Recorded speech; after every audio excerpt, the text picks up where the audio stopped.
gitu. Baru kita sama-sama bicara tentang apa sih yang perlu kita gali dari skenario ini, apa yang jadi utama di skenario ini, misalnya tentang kita tentang cinta. Tergantung tema sih, kita kalau bicara tentang cinta ya kita harus mengerti dulu tema cinta itu apa. Kan macam-macam tuh, ada cinta terhadap sesama, ada cinta antara orang tua dan anak gitu. Itu pendekatan yang berbeda, tapi tetap aja kita harus dengerin apa yang jadi treatment director itu, baru kita meng-create itu semuanya gitu, bekerja sama dengan art director menurunkan lagi kepada sub departemennya, kostum, make up gitu, gitu sih menurut gua. Iya. Gue nambahin dikit, Oke. sebelum Silakan, gue silakan jawab. Bang.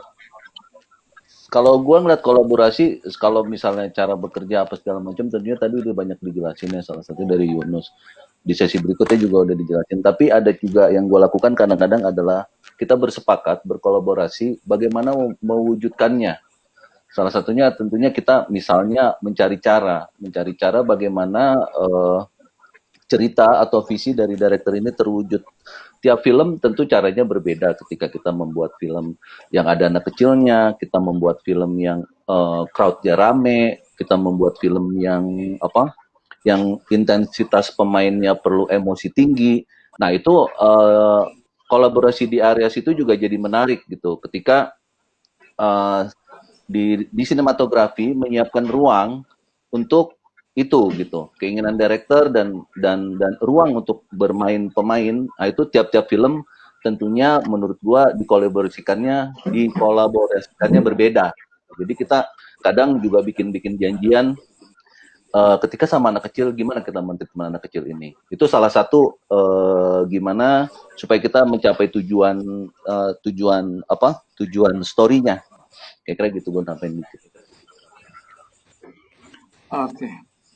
Oke. Kalau boleh saya nambahin? Iya Boleh dong. dong. Silakan kayak Oh ya, oke. boleh Oke. dong.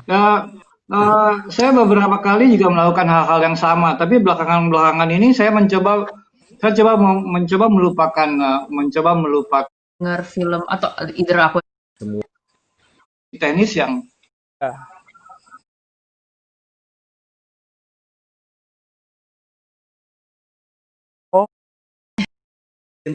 contohnya film itu. ada perubahan. Lewat motivasi. Nah, terus ada tools juga yang bakal mendukung kita nantinya mewujudkan konsep visual tadi. Kira-kira gue nambahin gitu. Kerangka awal banget ketika sinematografer bekerja.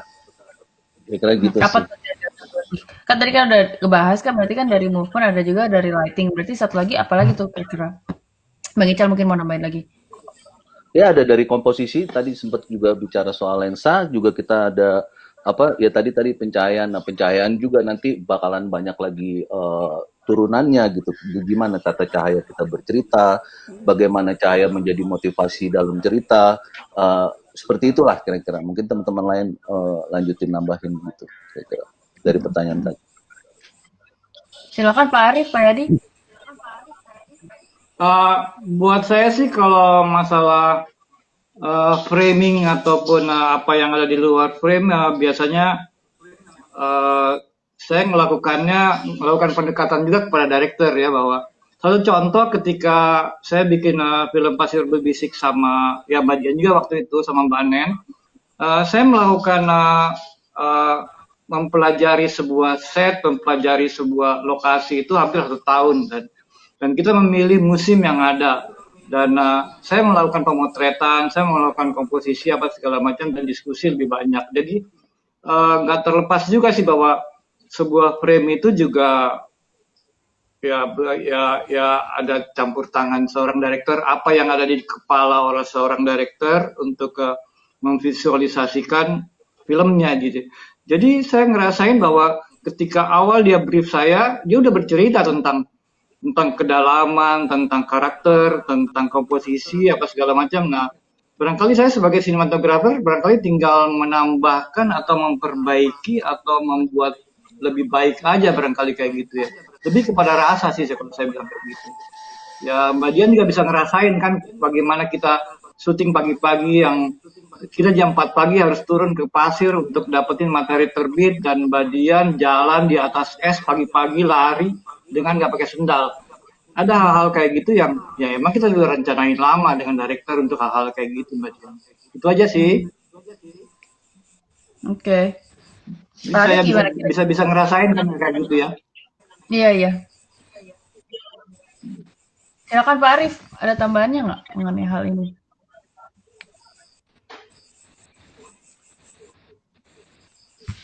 Suaranya Pak belum di on suaranya. Oh, ya. Di unmute dulu. Oke, cek Oke. ya. Ya sebenarnya frame apapun fungsinya itu sebagai batas.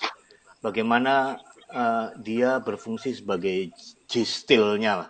Mau mengarahkan ke penonton itu apa sih yang mau dilihat penonton? Nah, tapi apa yang harus dilihat penonton itu ada yang istilahnya PAO di luar frame.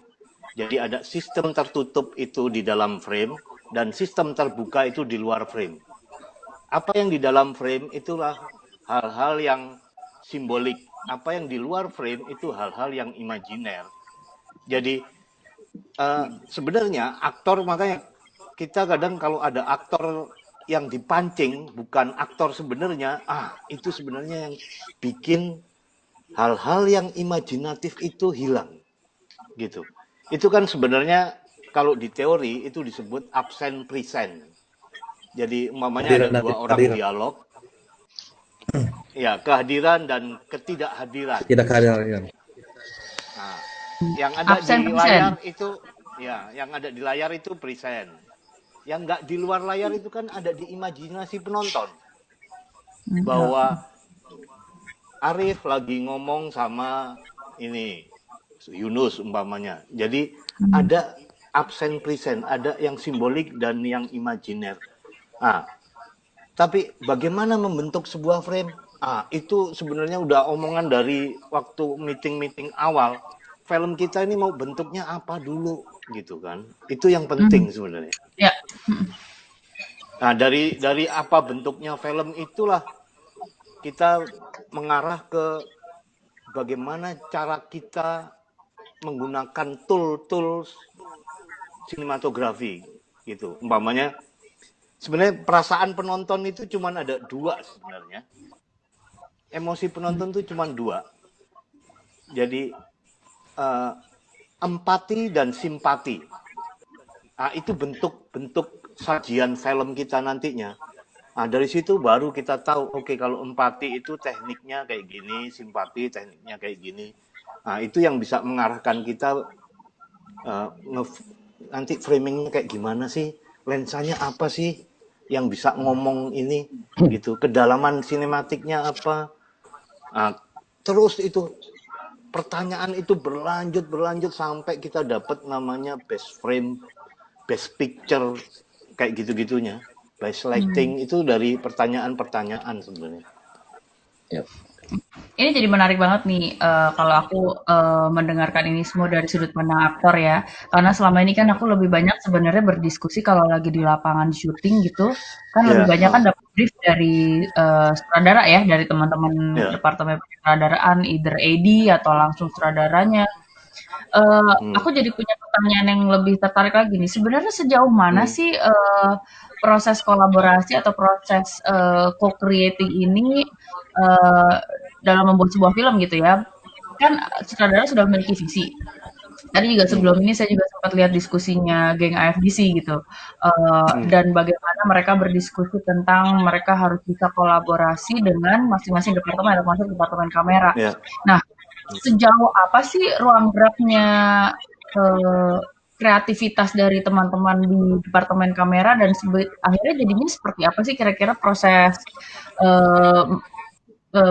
berkaryanya itu gitu loh. Maksudnya kayak saya jadi pengen membahas mengenai kebebasan berkreasi sama itu kayak gimana sih gitu loh. Siapa sih yang menentukan kedalaman yang mana yang akan digunakan? Siapa sih yang menentukan lensa yang mana yang akan digunakan? Itu tuh kayak gimana pembagian tugasnya? Siapa? Silakan siapa aja kira-kira yang mau menjawab duluan. Silakan. Oke, gue coba jawab ya.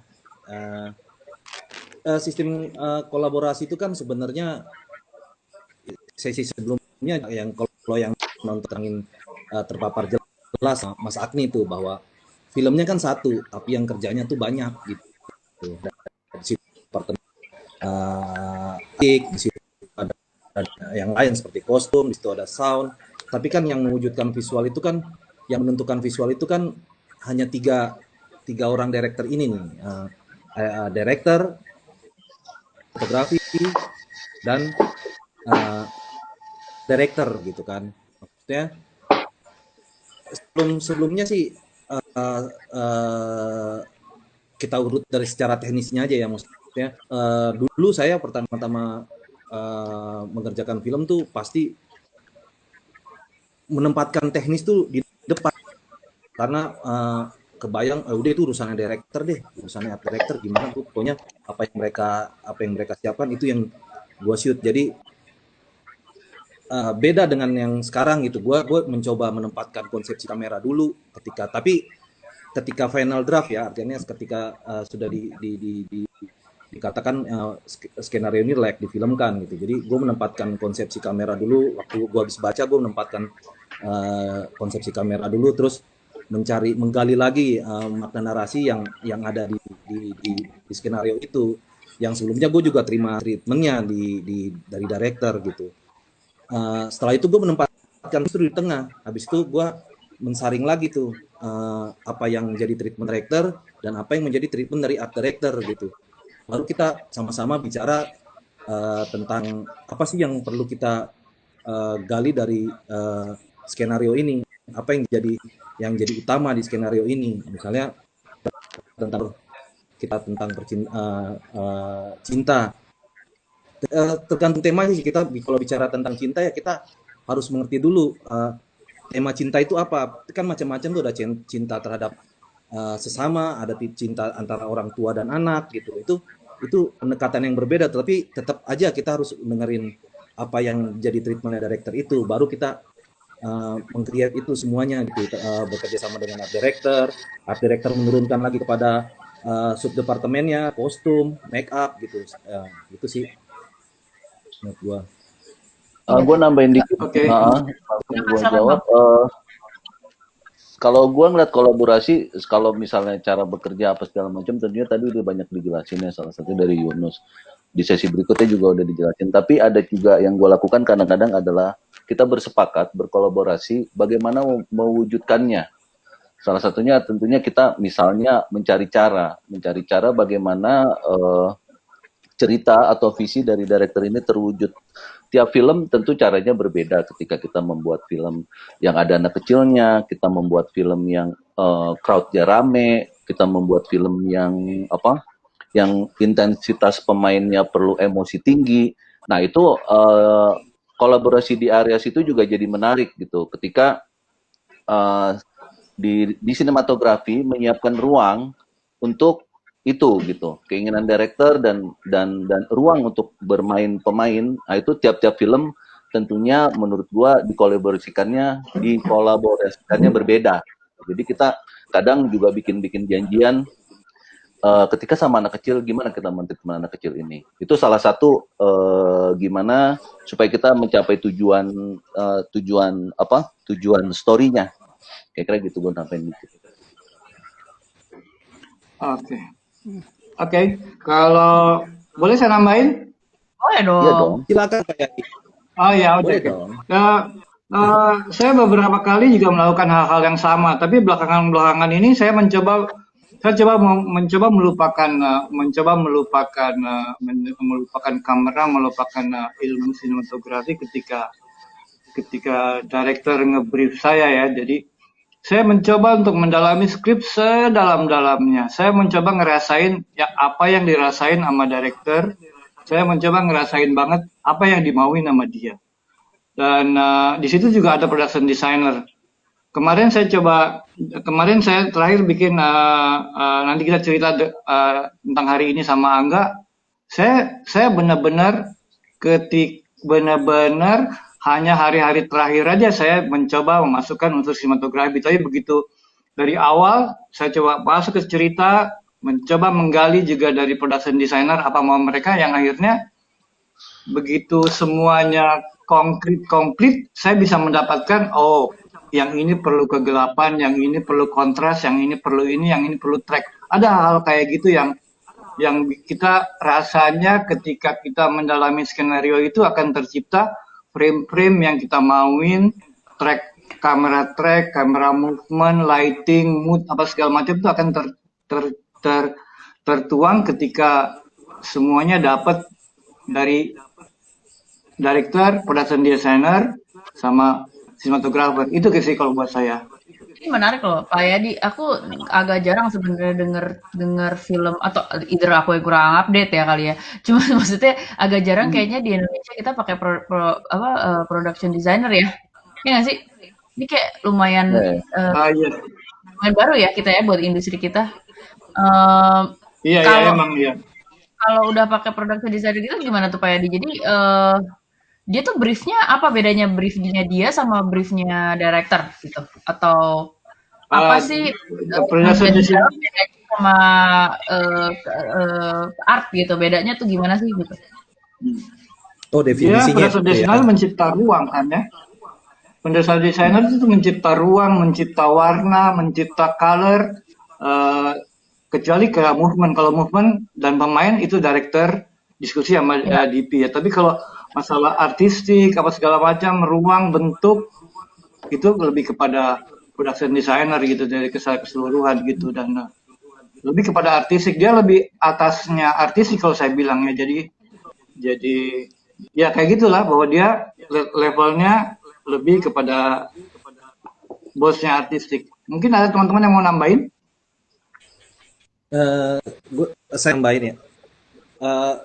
Di sana di kita tuh memang pengertian production design masih minim ya, artinya sebenarnya definisinya tuh dia mendesain semua apa yang menjadi keperluan dari desain skenario ini, mulai dari sinematografinya. Dia juga punya keilmuan sinematografi, itu dia juga punya keilmuan senata artistik, dia juga punya keilmuan sebagai, jadi kayak di dia karena dia yang mendesain poster desain, sebenarnya itu production design yang sebelum di sana ya. Iya, tapi dia juga berdiskusi juga. Dia diskusi juga. Iya. Dia diskusi juga sama sinematografer bahwa ini warnanya yang cocoknya apa ya? Warnanya cocok nggak warna dengan warna ruang? Ya. Kalau ruangnya kayak gini, lu lighting lu kayak gimana? Ada hal kayak gitu yang dilakukan oleh production designer. Saya ada 2 film ya dengan production designer, itu A Man Called Ahok ya, A Man Called Ahok sama Anto Sinaga, dan saya juga nanti kita cerita tentang hari ini sama Angga Sasongko juga dengan Anto Sinaga, yang saya ngerasain enak banget kalau semuanya ada production designer, semuanya disiapin sama dia, nggak ada yang miss. Sampai satu titik ketika level rumah itu yang saya akan naikin track, dia udah mikir juga. Oke ya, dia nanya, oke ya, dulu kan melakukan track nggak di sini? Iya, gue akan naikkan track. Berapa kilo lu punya alat yang bakal naik di platform ini? Sekian. Oh ya udah, kalau gitu gue platformnya gue kuatin biar nggak bunyi, biar apa segala. Ada hal kayak gitu yang dari segi teknis yang didesain oleh production designer untuk menolong kita. Akan lebih enak sih. Ya, siap. Pak, ada tanggapan nggak Pak? Ada, sebentar. Aku Mas Pao, kolaborasi ya. Ya, aku kembaliin ke bagaimana kolaborasi sinematografer dengan sutradara. Aku selalu dengan cara yang paling sederhana sekali adalah meminta sutradaranya untuk bercerita tentang filmnya. Dari yang sebelum di sana ya. Iya, tapi dari caranya dia bercerita, kita akan dapat tahu apa namanya, dia itu mau ngomong apa. Dia mau pidato kah ke penonton, dia mau dialog dengan penonton, atau dia mau apa namanya, puisi. Dari situ kan baru aku baca skenarionya. Oh, skenarionya pendekatannya bukan puisi seperti yang dia mau, gitu. Jadi kita kembali ke diskusi lagi, visinya dulu disamain dulu. Setelah visi disamain dengan sutradara, baru kita ngomong ke departemen-departemen lainnya. Ternyata kan kadang-kadang visinya sutradara apa, artistiknya jadi beda. Kita jadi sinematografi jadi kayak mau jadi penengah atau mau belain visi dari skenario gitu. Makanya bagi aku lebih sering ngomong dengan sutradaranya dulu, dia maunya apa, terus baca lagi ceritanya. Oh, ceritanya begini kok, ternyata dia maunya berpuisi-puisi misalnya gitu. Berarti kan kita akan nyari frame yang mengakomodir dia. Kira-kira gitu. Oke. Mantep. Setuju banget, setuju banget.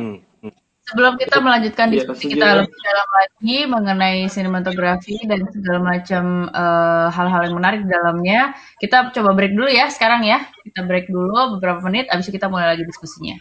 Stay Ya, ya. tune. Oke. Bye.